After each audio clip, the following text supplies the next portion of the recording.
Welcome everybody to second talk of today. We've got Andy Proctor, who's a truck driver down in Ipswich, Felixstowe, who's going to talk to you about, well, it's not just for kids. And IT phones, I might not even be able to show this. Can you hear me okay? We can see the screen, so yeah, is it just not? got it all done on timings. Now I've plugged it in, it's not doing what it did at home. Okay. Who's actually got a Pi but at the point of going here? What's it for? Yeah? 2, 3.5, 4, 5, 6 that admit it. 7, okay, cool. Brilliant. Okay.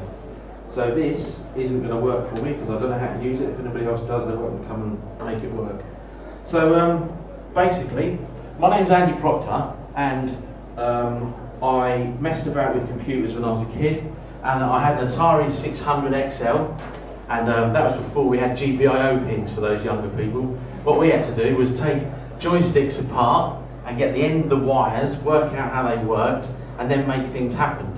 And I was probably about 15 when I got some tin foil, some matchsticks, and then put the tin foil under the carpet outside my bedroom. So when my mum came up the hall, it made the flash on the screen and, you know, made a siren. So I guess that was the start of hacking.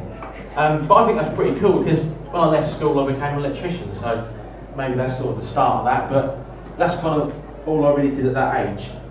I've been really fortunate. I've kind of lived on a bus and done some crazy things, and only in the recent sort of 3 or 4 years kind of calmed down and settled down, got married and became normal, as you might say, and lived in a house. But at the time, I was living on this bus and driving it around at weekends and stuff, and I had a kitchen business, and it's so hard to know where you are when your timings are gone. This isn't going to work, but there we go. So, I was living on the bus, and you can see it here parked down in Felixstowe, which is next to the kitchen place that we had at the time. How you doing? So I had a kitchen business, okay, and I wound it up, and that means you close the business because it just isn't working, okay. And after 10 years of being an online retailer, okay, so selling stuff all over the country, I was the first person in Britain 12 years ago to have a click to buy e-commerce shop. You could buy a whole kitchen. So I really was like at the front of it all. And it went through, and we got to a place where it just wasn't working anymore, okay. I did get accepted for school for social entrepreneurs a few years ago because I make websites as well. And I created a project called Young Voice. So every time we make a website, it provides a website for free for a young person. And I've still got the office at the university, and I do that. But that wasn't bringing in money, okay? So we needed money. Like I said, I'd settled down and started living in houses and getting married. So I went to business coaching, and we looked at it all, and it just wasn't working. I wasn't the right person to be running the kitchen business, and I wasn't the right person to be doing it at that time, okay? So I went and looked after someone one-to-one in the community. That didn't bring in enough money. Then I went and I decided that because I got my HGV, because I drove the bus, that I'm going to go lorry driving. And at 42 years, I kind of felt like I was stepping back. So I became a lorry driver. But that gave me time when I'm being unloaded and overnight. And I was trying to promote an app that I've got coming out for the haulage industry, and I was tweeting A12 and A14. To promote the app, so I'd sell the app, okay? And a guy was using a Raspberry Pi, so I grabbed the Raspberry Pi and started playing with it. And I was feeling quite low about myself because some people say that when you lose the business after 10 years, it's kind of like a bereavement. So I needed something, and Mandy, my wife, saw the value of me tinkering with this Pi because she knew I did things like take joysticks apart when I was a kid, and I was feeling good about it, so I did it. Then I realised that you can push buttons to these pins and tweet.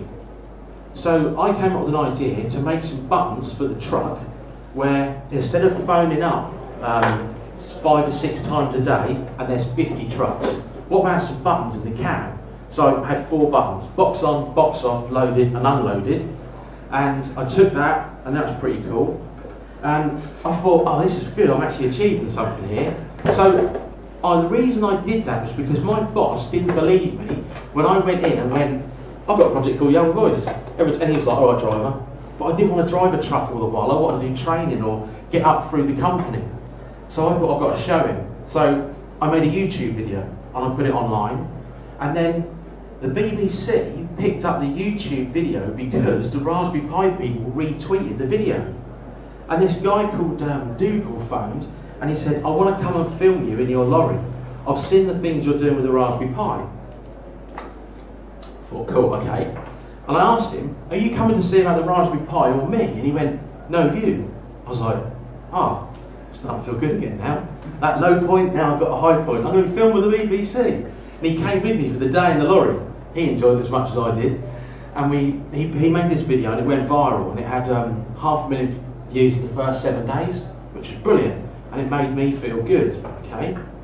So the reason I'm standing here is this Raspberry Pi that essentially was first brought out for young people isn't just about kids, okay? So I've got this Raspberry Pi and now I thought, right, I need to do something different, something better. So I used barcode scanning and I worked out Python programming language and I got it to split. It tweeted, box on, box off, unloaded, loaded. Because I could scan more stickers, I had more things I could do. So if I clicked with the stickers on the back of my timesheet actually, box on, at gateway, leaving in 30 minutes, it tweeted, box on, leaving in 30 minutes, but emailed the office, box on at gateway, leaving. So they knew I was at gateway and they could get my next job ready and just send it to me without me phoning. I clicked filling up with diesel and all sorts of other things, okay? So that was pretty cool. So I'm driving a truck, don't want to be driving a truck, I want to be doing something creative. So the next thing I did was, because the Raspberry Pi had enabled me to feel better about myself and prove it, and people were emailing me saying it was really motivational, I thought, right, do you know what? I am good enough. I took a big move and I put my CV on Facebook, Twitter and LinkedIn, and a guy had seen my BBC video 3 or 4 months ago. Then he saw my CV and he's told me now that because he had seen that BBC video, he thought, that Proctor's quite clever. He opened it, looked at it and went, duh, duh, duh, duh, duh. Everything apart from me being a doorman suited everything that he needed. So he now has employed me for 10 weeks as an e-commerce consultant, and I've got a job out of the back end of the Raspberry Pi. And one of the slides here at the end, this is the reason I want to stand here in front of you, because do you know what? It really is okay to go off and try and do something, okay? Try and create it, put it out there. Try and find a problem and fix the problem, okay? That's not going to work. So even if you try it and it doesn't work, okay, at least you've learned from it and you never know where it's going to take you. So some people might create something and think, do you know what, I've made it, it's awesome, my mate says it's cool, but actually go out there and show people and finish it, complete it, and just transmit it to everyone. If it's negative feedback, it's something you can use to then turn it into a positive, okay? So, all these little Raspberry Pis, I go to these gigs and events and I think, this guy's so clever and he's got this thing that's talking to each other. And I think it's fascinating, and they go, you think so? I'm like, yes, go and do something with it. Go to someone who does that and say, what do you think of this? Because there's people in business and industry, commercially, that wanted to build my 4 buttons. But I didn't take them up on it because I was actually doing it to try and show my boss I could do other things, okay? Actually, please, do things with your pies and show them to industry, because industry don't know what you know. People so often don't realise the level they're at and what they can do, okay? So go and do things with your pie, and maybe some of the ideas, I will just take you up to here. So what I did with the barcode scanning was, you can see that I just scanned different events to make different things happen, and then I split which way the data went once it was actually sorted. So when I was at, that's a port at Felixstowe, London, Penthouse is a yard, and they at the office have to do something different depending on where you are. They were never going to use it. My boss doesn't understand it.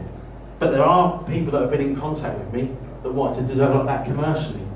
And what I'm doing now with the pie is I'm actually working for a company called Weddings and Flower Craft, and you can see there that I've got the turntable. We've got 360-degree images. You click the image and it rotates, doesn't it? So I've got a stepper motor underneath, wired the Pi up to the SLR camera, and it actually fires the shutter, turn, stop, fire, turn. And if it wasn't for things like the Ipswich Makerspace, I wouldn't have got to that point. And there's people at Ipswich Makerspace, they're sitting there going, I've done this, what do you think? I go, that's amazing. They're like, really? You guys really are fantastic. So go out and do stuff and try and present it to industry more. Cool. Hope you get something out of that.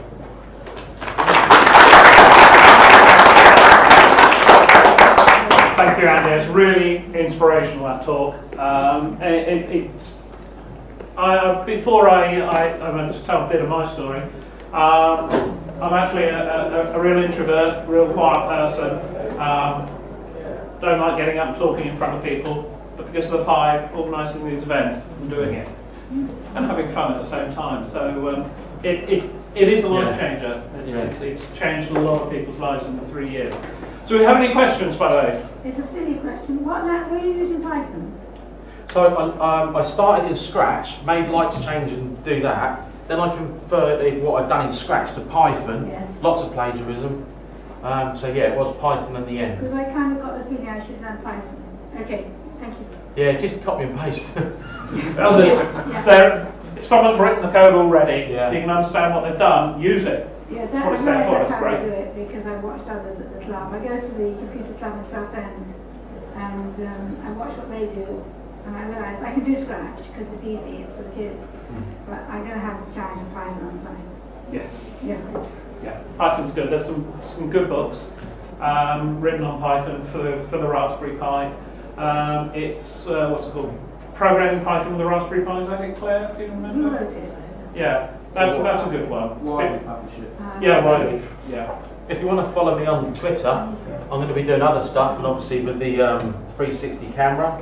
I'm also going to put a Raspberry Jam on in Ipswich in about 6 weeks' time at the Ipswich Library, so keep an eye for that one if you're out that way. But yeah, and thank you for anyone who's put anything out there that I've copied, because that's really good. What's your Twitter handle?